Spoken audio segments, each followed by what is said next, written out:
Okay, so business and society, ethics, sustainability, and stakeholder management, 9th edition.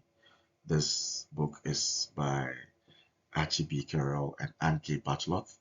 It's for the purpose of education. I own no copyrights to the slides.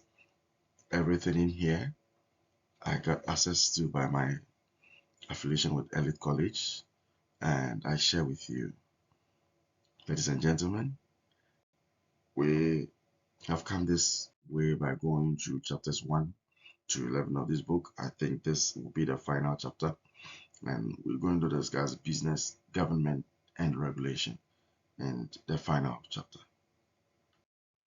Ladies and gentlemen, the learning outcomes would be to look at a brief history of government role in its relationship with business. We'll look to appreciate the complex interactions among business, government, and the public. We'll look at how to identify and describe government non-regulatory influences, especially the concept of industrial policy and privatization. We'll look at how to explain government regulation and identify the major reasons for regulation, the types of regulation, and then we'll look at issues arising out of deregulation, and we'll also look at how to provide a perspective on privatization versus federalization along with accompanying trends. Okay, so we have the pendulum of government role in business, the roles of government and business, interaction of business, government, and the public. We look at government non-regulatory influence of business. We look at government regulatory influence on business. We look at deregulation, summary, and key themes.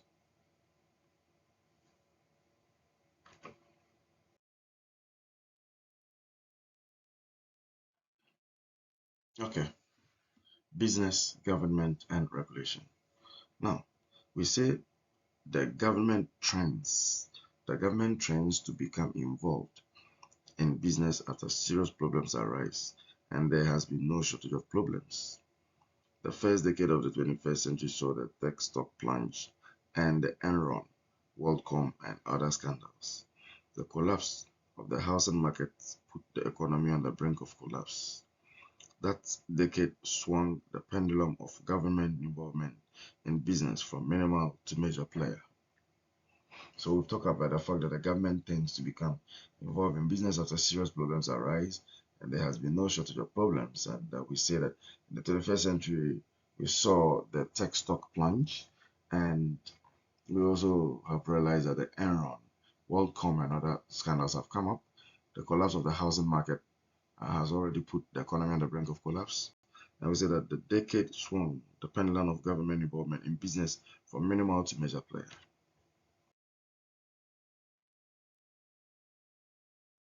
Now, the pendulum of government role in business, the areas in which government regulates change and its varying roles increase the complexity of its relationship with business. Government can determine the rules of the game, be a major purchaser with buying power that can affect a business or industry's chances of survival, strengthen some businesses and weaken others, create new businesses and industries through subsidization and privatization.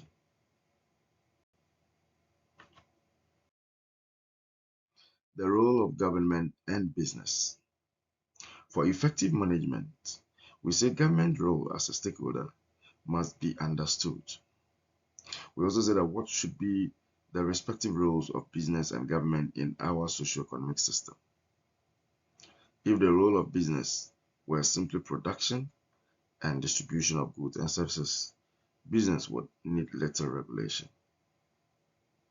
But other goals exist: safe working environment, equal employment opportunities, fair pay, clean air, safe products, which business does not automatically factor into the business decision-making process. As a result, it falls to government to ensure those goals are achieved.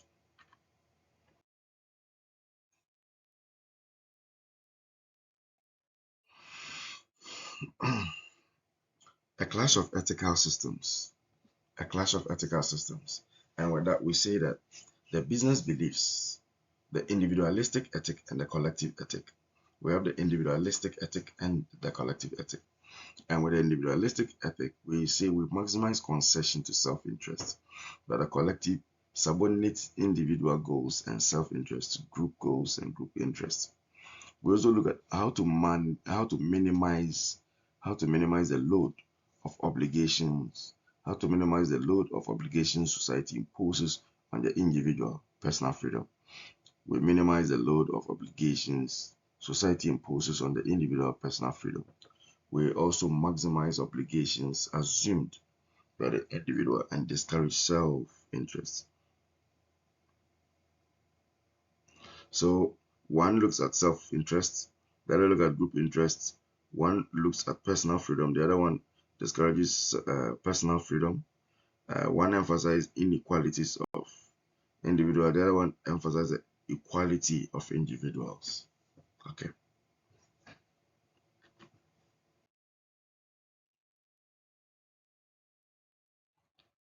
So we can also look at the interaction of business, government, and the public, the government-business relationship. And now I would say that the government influences business through regulation, taxation, and more. And whether we say business influences government by lobbying and more. We say that the public-government relationship. We say public influences government through voting and forming special interest groups. The public influences government through voting and forming special interest groups. We say government influences the public with politicking, public policy formation, and other political influences.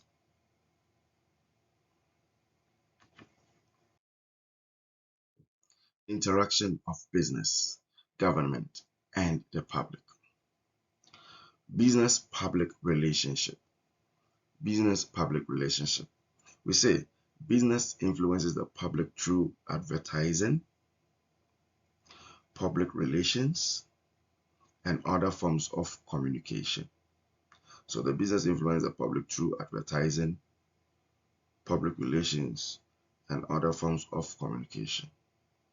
We say that the public influences businesses through the marketplace or by forming special interest groups.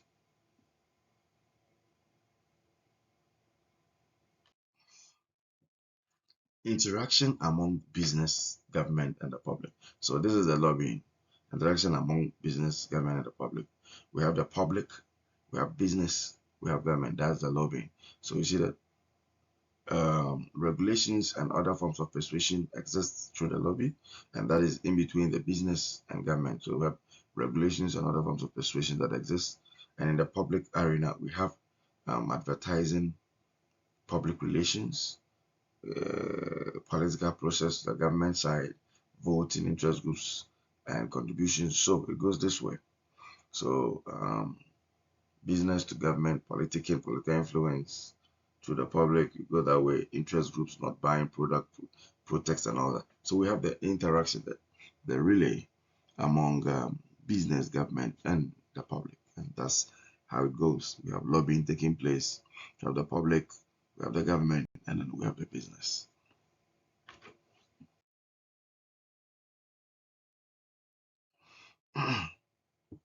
We say that government non-regulatory influence on business. Government non-regulatory influence on business. We say two major non-regulatory issues. Two major non-regulatory, and that's the industrial policy, which is concerned with the role of government in the national economy. The industrial policy is concerned with the role of government in a national economy. Then we have the issue of privatization. We have the issue of privatization. And we say that with privatization, whether current public functions, example, public education, public transit, social security, fire service should be turned over to the private business sector. So we have industrial policy, which is concerned with the role of government in a national economy. That's the industrial policy. And we have the privatization, whether current public functions, public education, public transit, social security, fire service should be turned over to the private business sector. So We have industrial policy, the role of the government in the national, and the issue of privatization, where we consider certain public services like education, transit, social security, fire service, whether we can privatize these. When we look at industrial policy, we say every form of state intervention that affects industry as a distinct part of the economy should be sacrosanct. And I will say that a current trend toward stronger industrial policy is likely to continue while the world economy works to recover from the global financial crisis.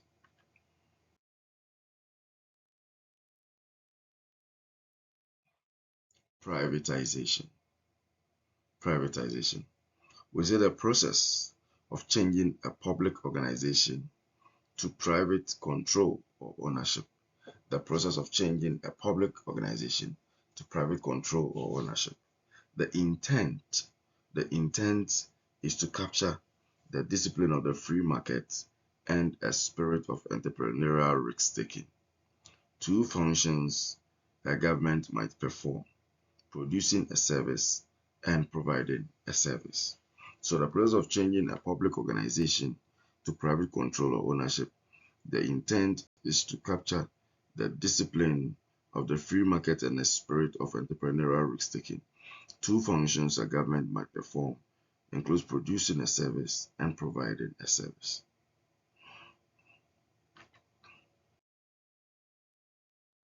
We have the privatization debate. We have the privatization debate.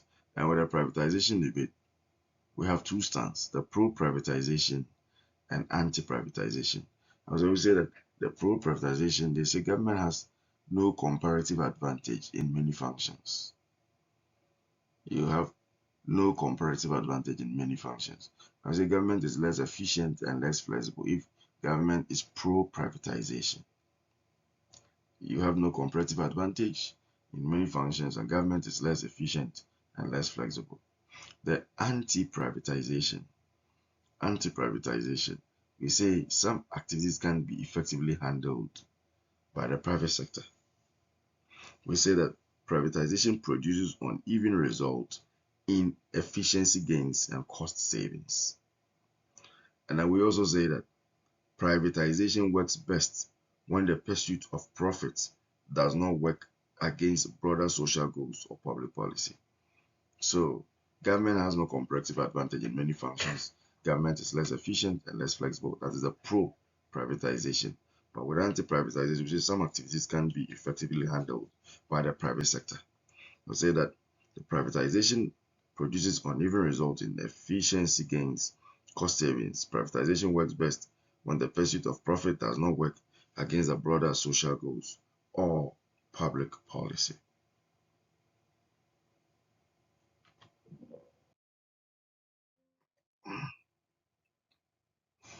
Other non-regulatory government influences.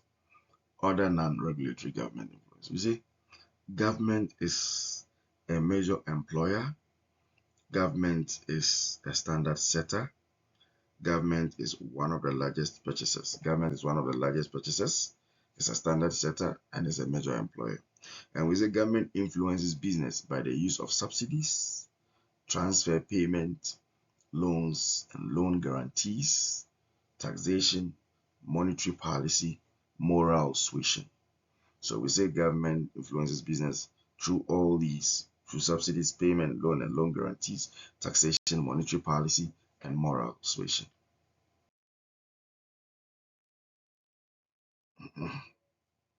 Government regulatory influence on business.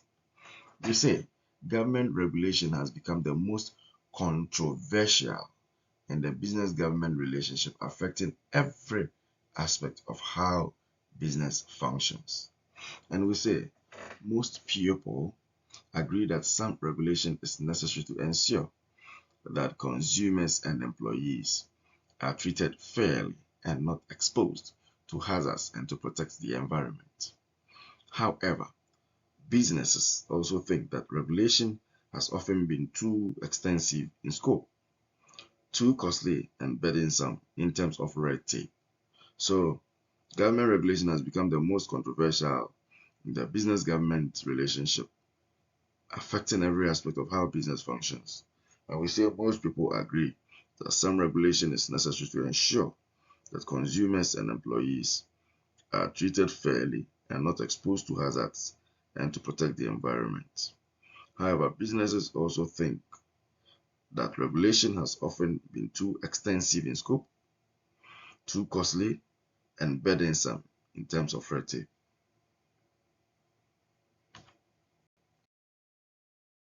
Regulation, what does it mean? What does it mean? The act of governing, directing according to rule, or bringing under the control of law or constituted authority. A federal regulatory agency. A federal regulatory agency.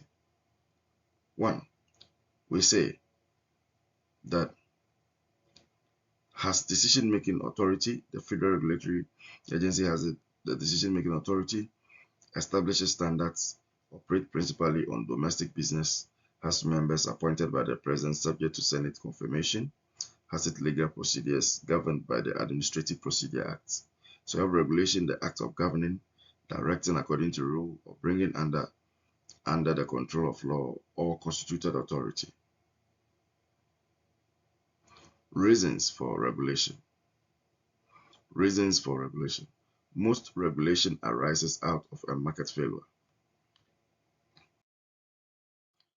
Most of regulation arises out of market failure. I would say controlling natural monopolies, controlling negative externalities, achieving social goals, controlling excess profits, controlling excessive competition. So reasons for regulation, most regulation arise out of market failure, and so there should be control of natural monopolies, controlling negative externalities, achieving social goals, controlling excess profit, and controlling excessive competition. Types of regulation. Types of regulation. Economic regulation. Interstate Commerce Commission. Interstate Commerce Commission. Civil Aeronautics Board. Federal Communications Commission. So the economic regulation has to do with the Interstate Commerce Commission, the Civil Aeronautics Board, and the Federal Communications Commission. That's economic regulation. Types of regulation. When we look at the social regulation, the social looks at the Equal Employment Opportunity Commission. We look at the Occupational Safety and Health Administration, and we look at the Environmental Protection Agency. So the social regulation, we look at the Equal Employment Opportunity Commission. We look at the Occupational Safety and Health Administration, and then we look at Environmental Protection Agency.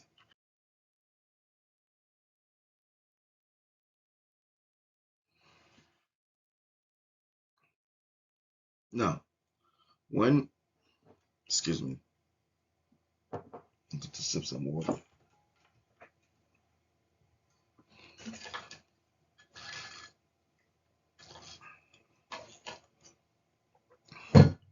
When you do the comparison of economic, when you do the comparison of economic and social regulation, you see that the economic regulations, we have the focus is on market conditions, economic variables, but social look at the roles as employee, consumers, and citizens. So if you compare the economic and social regulation, one which is on the economic, look at market conditions, economic variables, and the other one looks at the social regulation. Now you come to affected industries. On economic regulation, look at railroads, aeronautics, communication, but the social regulation looks at virtually all industries.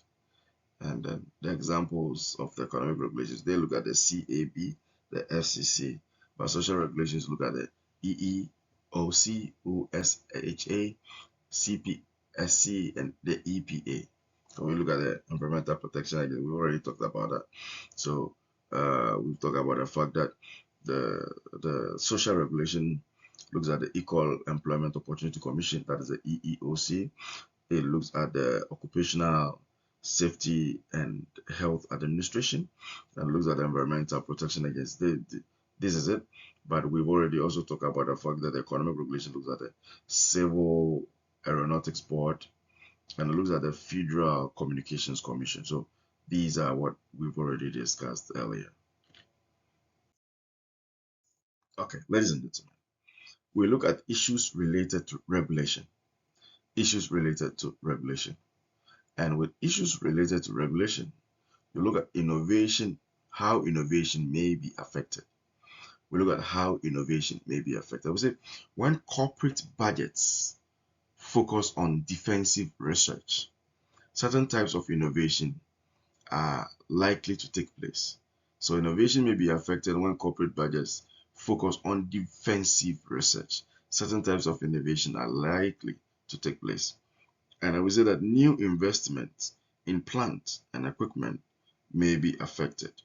New investment in plant and equipment may be affected to the extent that corporate funds must be used for regulatory compliance. They are diverted from more productive uses. Small business may be adversely affected. Federal regulations can have a disproportionately adverse effects on small firms because of the lack of economies of scale. So we say that innovation may be affected when corporate budgets focus on defensive research. Certain types of innovation are less likely to take place. So defensive research is bad. And then we say new investment in plant and equipment may be affected too. Issues related to regulation. If we are looking at regulation, we shouldn't do defensive research. If we do, innovation may be affected. We say new investment in plant and equipment may be affected if we do regulation, to the extent that corporate funds might be used for only regulatory compliance. They are diverted from more productive uses. So innovation affected, new investment in plant and equipment may be affected because we're only looking at compliance. And we say that small businesses may be adversely affected because federal regulations can have a disproportionately adverse effect on small firms because of the lack of economies of scale.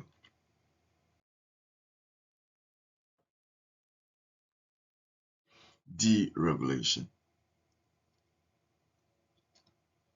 Deregulation. Deregulation represents a counterforce. Deregulation represents a counterforce aimed at keeping the economy in balance. A continual striving for the balance of freedom and control. There's usually the balance of freedom and control for business will be the best for society. So deregulation says it represents a counterforce aimed at keeping the economy in balance. Then a continual striving for the balance of freedom and control for business will be the best for society. And we say the purpose for deregulation, the intended to increase competition with hopes. We increase competition with hopes for greater efficiency, lower prices, and enhanced innovation. Intended to increase competition with hopes for greater efficiency, lower prices, and enhanced innovation.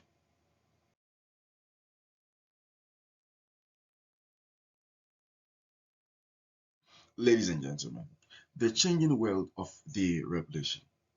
The changing world of deregulation. We said deregulation, which began in the 1980s, had mixed results. Some prices fell, but more competitors were unable to compete with the dominant firms. The savings and loan industry crisis cost the government a 124 billion bailout. And then we say the repeal of the Glass-Steagall Act caused the global recession that began in 2008. And we also talk about the dilemma is how to enhance competition without sacrificing applicable social regulations, such as health and safety requirements. So these are serious issues to be considered when we continuously push for deregulation.